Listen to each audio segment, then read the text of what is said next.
हरे कृष्णा दोस्तों, कैसे हैं आप। स्वागत है आपका मेरे YouTube channel Santoshi Rawat blog में। तो अभी तक आपको मैंने पुरुषोत्तम मास की 1-2 अध्याय सुना चुकी हूँ और आज है अध्याय 3।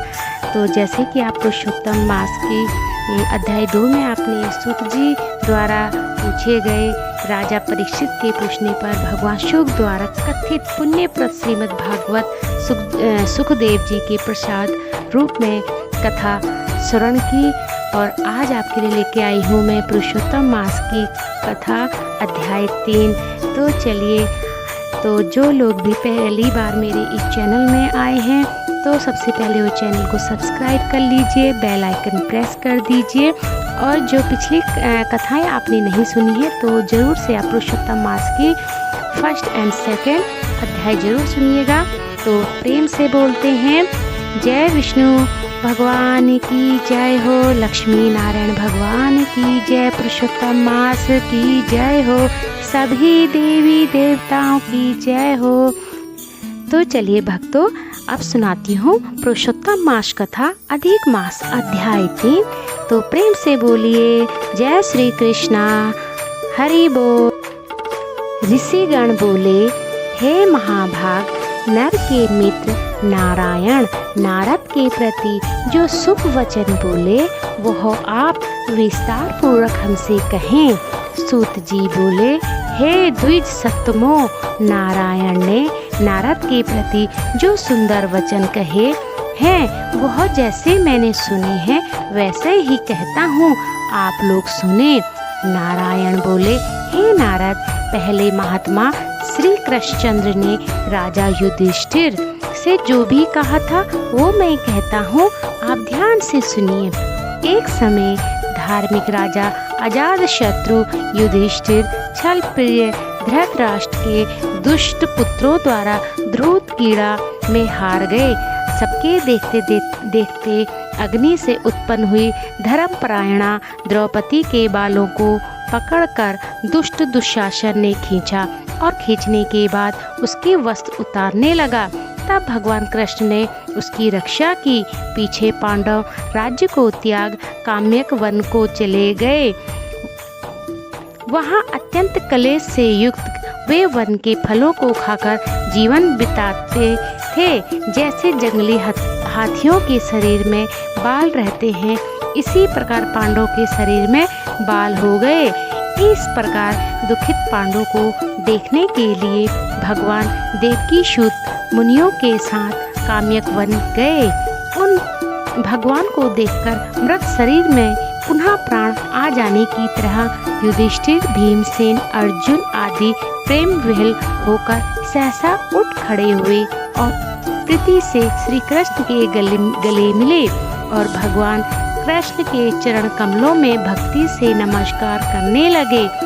द्रौपदी ने भी धीरे धीरे वहां आकर आलस्य रहित होकर भगवान को शीघ्र नमस्कार किया। उन दुखित पांडवों को मृग के चर्म के वस्त्रों को पहने देख और समस्त शरीर में धूल लगी हुई, रूखा शरीर, चारों तरफ बाल ही बाल बिखरे हुए द्रौपदी को भी उसी प्रकार दुर्बल शरीर वाली और दुखी से भी दुखों से घिरी हुई देखा।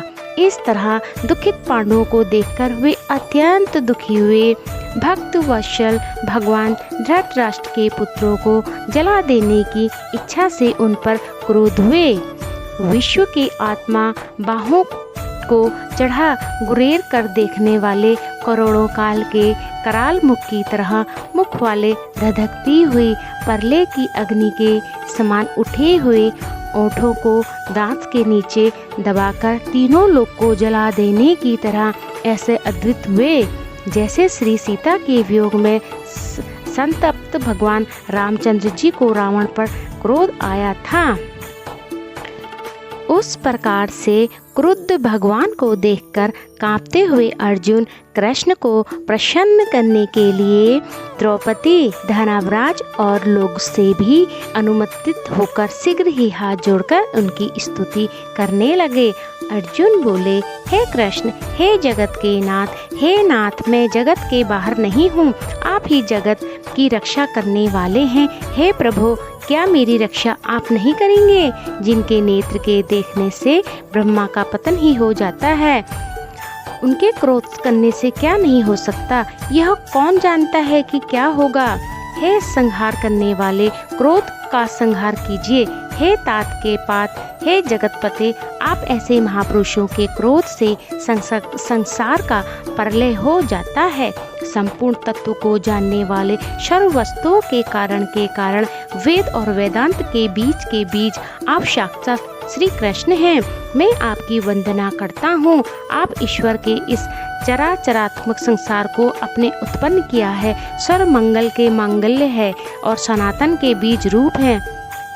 इसलिए एक के अपराध से आपने बनाए समस्त विश्व का आप नाश कैसे करेंगे? कौन भला ऐसा होगा जो मच्छर को जलाने के लिए अपने घर को जला देता हो? श्री नारायण बोले, दूसरों की वीरता को मर्दन करने वाले अर्जुन ने भगवान को इस प्रकार निवेदन और प्रणाम किया। सूत जी बोले, श्री कृष्ण जी ने अपने क्रोध को शांत किया और स्वयं भी चंद्रमा की तरह शांत हो गए। इस प्रकार भगवान को शांत देकर पांडव स्वस्थ हुए, प्रेम से प्रसन्नता मुख एवं प्रेम विहीन हुए। सब ने भगवान को प्रणाम किया और जंगली कंदमूल फल आदि से उनकी पूजा की। नारायण बोले, तब शरण में जाने योग्य भक्तों के ऊपर कृपा करने वाले श्री कृष्ण को प्रसन्न जान विशेष प्रेम से भरे हुए नम्र अर्जुन ने बारंबार नमस्कार किया और प्रश्न अपने हमसे किया, वही प्रश्न उन्होंने श्री कृष्ण से किया।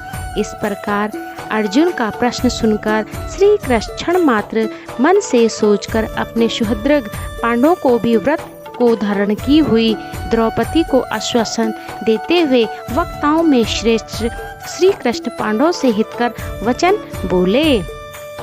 श्री कृष्ण जी बोले, हे राजन, हे महाभाग, हे बीभत्सो, अब मेरा वचन सुनो। आपने यह प्रश्न अपूर्व किया है, आपको उत्तर देने में मुझे उत्साह नहीं हो रहा है। इस प्रश्न का उत्तर गुप्त से भी गुप्त है, ऋषियों को भी नहीं विदित। फिर भी अर्जुन मित्र के नाते अथवा तुम हमारे भक्त हो, इस कारण हम कहते हैं। हे सुव्रत, वह जो उत्तर है वह अति उग्र है, अतः क्रम से सुनो। चैत्र आदि जो 12 मास निमेष महीनों के दोनों पक्ष, घड़ियां, पहर, त्रिपहर, 6 ऋतुएं, मुहूर्त, दक्षिणायन और उत्तरायण, वर्ष, चारों युग, इसी प्रकार प्रातः तक जो काल हैं, ये सब नदी, समुद्र, तालाब, कुएं, बावली, गड्ढाइयाँ, सोते, लता, औषधियाँ, वृक्ष, बांस आदि पेड़, वन की औषधियाँ, नगर, गांव, पर्वत, पुरियाँ, ये सब मूर्ति वाले हैं और आपने गुणों से पूजे जाते हैं। इनमें ऐसा कोई अपूर्व व्यक्ति नहीं है जो अपने अदृष्ट देवता के बिना रहता हो। आपने अपने अधिकार में पूजे जाने वाले ये सभी फल को देने वाले हैं। आपने अपने अधिष्ट देवता के योग के महात्म्य से ये सब सौभाग्यवान हैं। हे पांडु नंदन, एक समय अधिमास उत्पन्न हुआ। उस उत्पन्न हुए असहाय निंदित मास को सब लोग बोले, यह मलमास सूर्य की संक्रांति से रहित है अथवा पूजने योग्य नहीं है। यह मास मल रूप होने से छूने योग्य नहीं है, शुभ कर्मों में अग्रह है।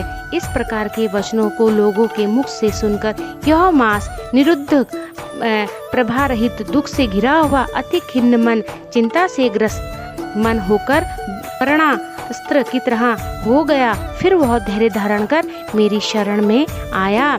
हे नर, वैकुंठ भवन में जहाँ मैं रहता था वहाँ पहुँच कर और मेरे घर में आकर मुझे परम पुरुषोत्तम को इसने देखा। उस समय अमूल्य रत्नों से जड़ित स्वर्ण के सिंहासन पर बैठे मुझको देखकर यह भूमि पर साष्टांग दंडवत कर हाथ जोड़कर नेत्रों से बारंबार आंसू की धारा बहाते हुए धैर्य धारण कर गदगद वाणी से बोला। सूत जी बोले, इस प्रकार महामुनि बद्रीनाथ कथा कहकर चुप हो गए। तब नारायण के मुख से कथा सुन भक्तों के ऊपर दया करने वाले नारद मुनि पुनः बोले, नारद बोले, इस प्रकार अपनी पूर्ण कला से विराजमान भगवान विष्णु के निर्मल भवन में जाकर भक्ति द्वारा मिलने वाले जगत के पापों को दूर करने वाले, योगियों को भी शीघ्र न मिलने वाले, जगत को अभय वरदान देने वाले ब्रह्म रूप मुकुंद जहाँ पर थे उनके चरण कमलों की शरण में आया हूँ। अधिमास क्या बोला तो आगे जानते हैं इसकी चौथे अध्याय में। तो अगर आपको ये अध्याय पसंद आया हो तो इसे लाइक कीजिए, शेयर कीजिए एंड कमेंट्स ज़रूर कीजिएगा।